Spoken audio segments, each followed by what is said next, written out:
Hello 7th class. I hope you all are in good health. So students, you know that we have started the revision from chapter 1, that is tissue, and today we are going to start our this video with the topic that is plant tissues. So plant tissues, they are of further two types, that is meristematic and permanent tissue.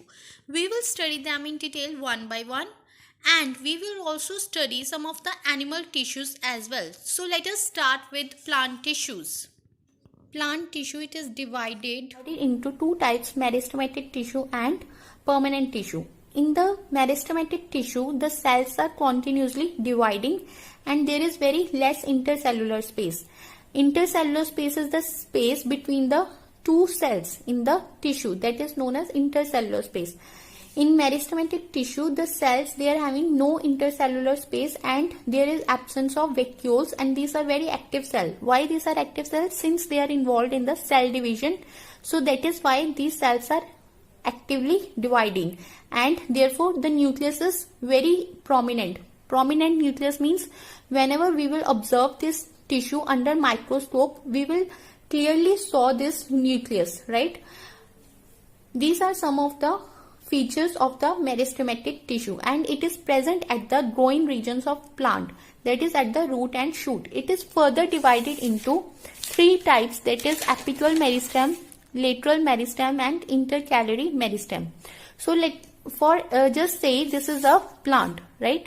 So at the apex of the root, at the apex of this root and at the apex of shoot, which tissue is present? That is apical meristem. Apical meristem is present at the apex of root and shoot.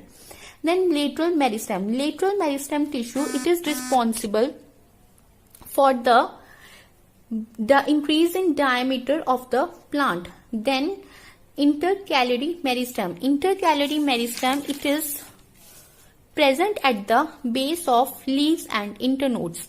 So what do we mean by internode? We know, let us assume this is a stem. From here a leaf is arising. This is the point from here where a leaf is arising. That is known as node, and similarly the distance between two nodes is known as internode, right? So which tissue is present at the node and internode? That is intercalary meristem. Then permanent tissue. In this, the cells, they have lost the ability to divide. However, in meristematic tissue, the cells are continuously dividing.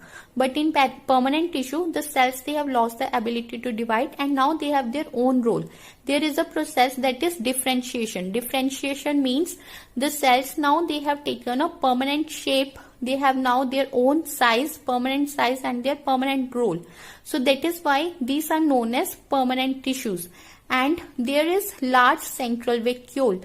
In the meristematic tissue, we have studied there is absence of vacuole. However, in this permanent tissue, there is presence of large central vacuole and the cell wall is thick or thin. And the role of this tissue is to protect and support and store something inside the plant. It also plays role in photosynthesis. So this permanent tissue, it is further divided into two types, simple and complex permanent tissue. Simple permanent tissue is the one in which there is only one type of cells. However, in complex permanent tissue, it is made up of more than one type of cells, right? So let us study this simple permanent tissue first. It is divided into two types further, protective permanent tissue and supporting permanent tissue. Simple permanent tissue is further divided into protective permanent tissue and supporting permanent tissue. Now, first one is protective permanent tissue. This is further divided into two types, epidermis and phloem. What is epidermis? Epidermis is actually the outer layer of all the parts of the plant. Epidermis is the outer layer of all parts of the plant. Thereby it is protecting the underlying tissues. And phloem, it is nothing. When the epidermal cells, they become dead, right? Then the epidermis is known as phloem. What is phloem? It is the epidermal cells which are dead now. That is known as phloem. So it is found in the old woody dicot stems. Second type of simple permanent tissue is the supporting permanent tissue. right? It is further divided into three types. We have already studied this types in the previous video, right? Supporting permanent tissue is first type is parenchyma. Where it is found? It is found in the fruits, flowers, leaves, root, stem, right? Now what is its cell? How its cell is looking? How we can observe this cell? It is like it is having a thin cell wall. The cell wall is very thin and there is intercellular spaces are present. So this is and tissue and there is intercellular spaces are present, right? This is the intercellular spaces. Then the cells may be round or they may be elongated in shape. And its role is to store food storage. It is a food storage tissue, means it stores food. And this tissue is further divided into two types.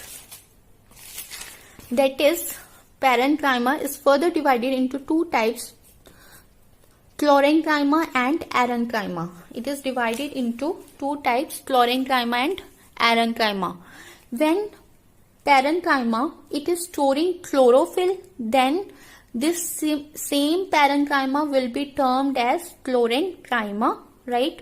But when in arenchyma, the cells are very loosely spaced. This is a parenchyma tissue. There are intercellular spaces, but the intercellular spaces is very much, right? Very large intercellular spaces is there. Then this parenchyma tissue will be termed as arenchyma. Now what is its role? It provides buoyancy to parts and help them to float. So you have observed some of the flowers, some of the plants, they are floating on the surface of the water. It is due to which tissue? That is due to arenchyma tissue, right? Why arenchyma? Because the cells are very far away. So it provides buoyancy to the plant parts. Then the second type is chlorenchyma. Chlorenchyma, it is present in the leaf stalk and in the diploid stem. And here the cells are elongated or it may be irregularly thickened at corners and there is very less intercellular spaces. See, observe here. There are cells in the tissues and the intercellular spaces. This is the intercellular space. It is very less. In the chlorenchyma, the intercellular space is very less, right? And they may be irregularly thickened at the corners. At the corners, they are thick. So, this is about chlorenchyma. And its role is mechanical tissue. It is a mechanical tissue, means it provides mechanical strength to the plant and it helps in providing flexibility to the plant.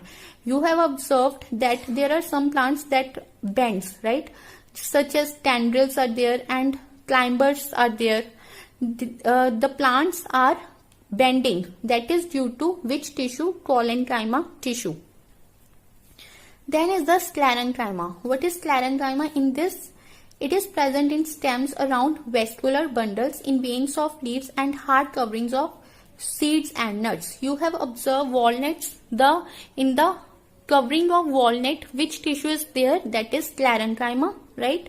And in the veins of leaves. See, this is the leaf and it is further divided. You have observed some branches here. That is known as veins.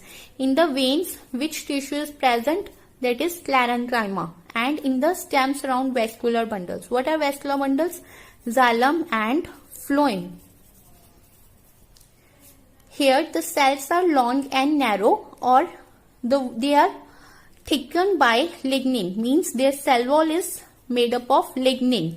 Lignin is deposited in the cell wall of sclerenchyma. This is the cell wall and here lignin is deposited. And intercellular spaces are absent. These cells are very closely spaced so that there is no intercellular space in between them, and these are the dead cells, right? Then now we will study animal tissues. What are animal tissues? Those tissues which are made up of animal cells. We have already studied the types, so let us study first one, epithelial tissue. Epithelial tissue, it is divided into 6 further types: squamous epithelium, cuboidal epithelium, glandular epithelium, ciliated epithelium, columnar epithelium and sensory epithelium. So we will first study the features of this epithelial tissue. What are the features of epithelial tissue? The cells are very closely spaced. The cells in this tissue, this is a tissue. Here the cells are very closely spaced and they are forming continuous sheet, or they may be present in a sheet. Just like this is a cell, right? Here the cells are very closely spaced and they are forming a sheet, and they are covering or protective tissues in animal body. Just protective covering in plant is epidermis. Similarly, in animals, the protective covering in animals is the epithelial, right? In plants, it is epidermis. The outer layer of plants is epidermis, and in animals, it is epithelial tissue. It is divided into further types. Let us first study squamous epithelial tissue. Where it is present in the outer layer of skin, lining of alveoli, and at the body cavity, buccal cavity, this tissue is present. And it is formed of flattened scale-like cells. How the cells are arranged?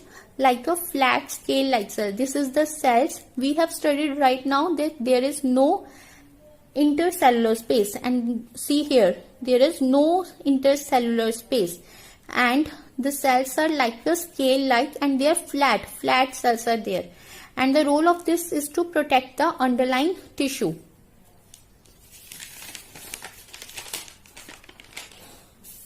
Then the next one is cuboidal epithelium. Cuboidal epithelium, as the term here indicates, cuboidal epithelium means the shape of this cell will be like a cube. So it is present where? It is present at the lining of kidney tubules, at the thyroid glands, and the germinal epithelium, that is in the testis and the ovum. And its role is, it helps in absorption and secretion and formation of gametes in ovaries and testes. So how it is looking like? It is shape is like a cube, and it is arranged in a single layer with centrally placed nucleus. This is the cube like cells is there, right? Just like a cube, and there is a single layer with centrally spaced nucleus. There is the presence of a single central nucleus, right? And it is present in the germinal epithelium. Germinal epithelium means layer of tissue which is present in the testes and ovaries. These are the reproductive parts of animals, right? And it is present in the lining of kidney tubules. Kidney tubules, there are some tubules in the kidney that you will be studying in detail in further higher class. So there also it is present. And in thyroid glands, right? Which tissue is present? That is cuboidal epithelium. So then is glandular epithelium. Glandular epithelium, it is present in the stomach, in the intestine, in the skin, and in the mammary glands. Now how it is looking like? What is its structure? It is modified columnar epithelial cell. Now it is a modified columnar epithelial cell. See, this is a tissue and the columnar cell will be like this, right?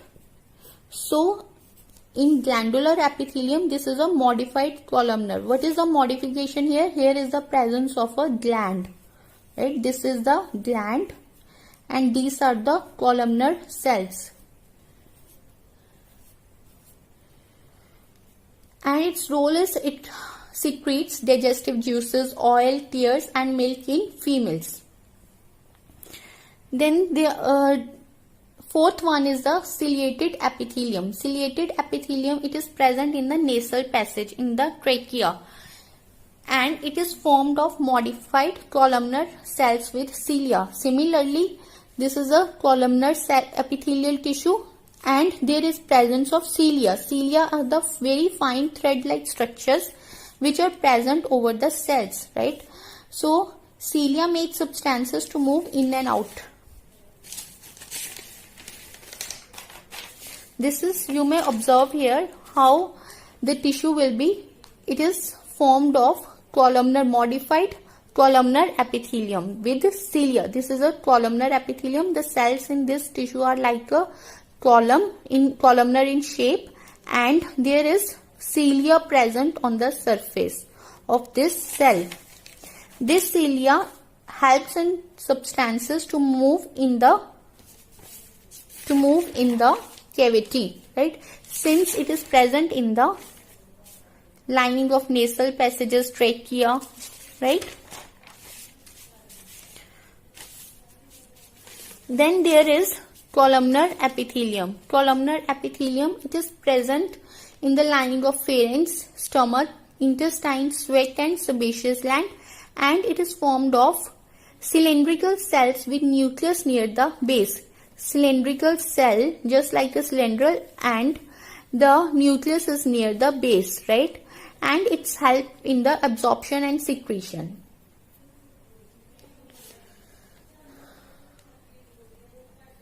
This is about your columnar epithelium. The cells may be cylindrical or you may say column, and the nucleus is near the base. Then is the sensory epithelium. In sensory epithelium, it is present in the sense organs such as taste buds, ear, nose and eyes. And here also tissue is made up of modified columnar epithelium with free ends having sensory cells. This is a modified columnar epithelium. Here is the sensory cells. Sensory hairs are present. This is the sensory hair. This is the sensory cells are there with the presence of sensory hair, which will collect the sensory stimulus. This is about we have studied now about epithelial tissue, right? So students, this is all for today. Take care everyone.